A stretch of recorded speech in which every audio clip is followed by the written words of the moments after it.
me acompañan desde la distancia.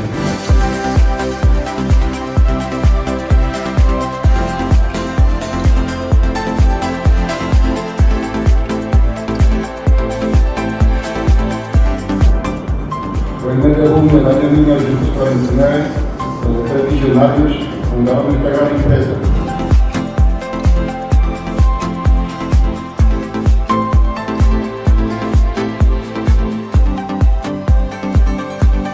Fueron los señores Ricardo, Francisco y Hernando Calderón, con un capital de 30.000 pesos de aquella época.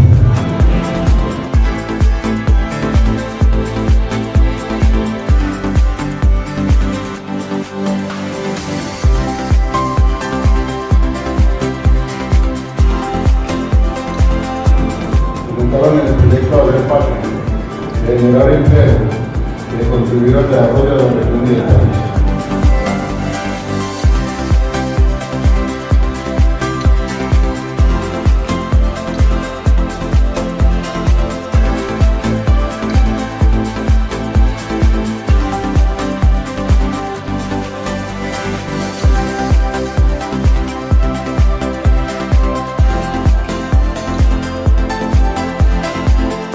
Los horizontes que realizaron en el tiempo cuando crearon la empresa